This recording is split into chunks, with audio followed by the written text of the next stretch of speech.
Good morning, dear students. Let us start with the third chapter, which is the continuation of part 1, that is ethics and safety measures in computing. In part 1, we have learned about internet, advantages of using the internet, disadvantages of using the internet, digital footprints. Okay. In part 2, we will learn about ethics in computing, unethical practices, safety measures while using computers and internet. Let us start with ethics in computing. Now, what does ethics in computing means? It is related to the rules which governs a person's attitude or behavior. It also means the use of technology in proper way. That means how you use the computer for a good use or for a bad use. Fine. Children, in this, privacy also plays an important role. That means how you treat the privacy. Is it personal or is it in public? Next, we will study the 10 important rules of computer ethics. The first one is, thou shalt not use computer to harm others. Be polite when you send a message. That means whatever text you are typing in the message should be framed properly without harsh words. Thou shalt not interfere with other people's computer work. That means by deleting the work of the front person. Now you have done some work and by mistake you deleted or by purpose you deleted. That means you are interfering with that person's work. So you shall not do that. The third one is, thou shalt not snoop around in other people's files. Snooping around in other personal files or reading someone else's private messages is also disturbing the privacy of the person. Next is, thou shalt not use a computer to steal. That means we do not use computer to steal, means hacking into a computer to loot a person's credit card number or company trade secrets. Fifth one is, thou shalt not use a computer to bear false witness. Sending mails, junk mails, bulk mails without the consent or without the identity of the person who has sent the mails. Next one is, the sixth rule is, thou shalt not copy or use licensed software for which you have not paid. Some organization try to purchase one copy and then they duplicate it and transfer it to the whole of the company or the person whom they are working with. You should always pay and take so that your software may work properly. Seventh rule is, thou shalt not use other people's computer resources without authorization or proper compensation. That means somebody gives you, if for example, your neighbor gives you the Wi-Fi password. What do you all do? He gave with a good intention so that you can use it for your Google Classroom. But what do? You download games, you watch YouTube videos, you start playing online games. So this is not good. The eighth one is, thou shalt not use other people's computer intellectual output. Now, if a person is doing a presentation, or for example, that person has done a project. What do? You steal the same idea what the other person is doing. The ninth rule, very important. Thou shalt think about the social consequences of the program you write or the computer system you design.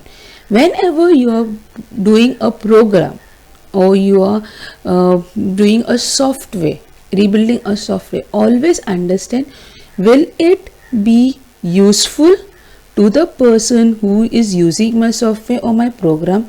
Will he misuse it? Am I giving good virtues to that person? Fine, children, it should be a good social impact on the people. The last one, it is, thou shalt use a computer in the way that shows consideration and respect for your fellow members. That means it is up to you how you use the computer. Now we will study about the unethical practice. Now, plagiarism means you are presenting somebody else's work in your name without the person's consent. Cyberbullying. Cyberbullying means use of technology to harass, threaten or embarrass people by posting their images which they are not, like crooked face, so it's an embarrassing photograph, right, on social media, or sending messages which are not good, threatening them, giving bad words on them. The next one is phishing. It's hacking. Hacking is related to a hacker.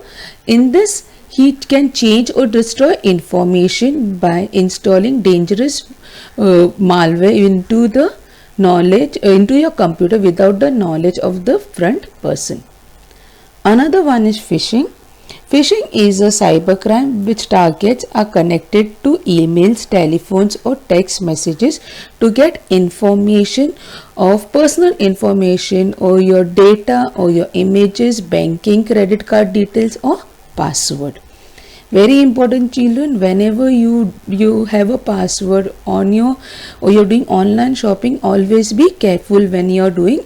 The person we don't know is sitting with what intention.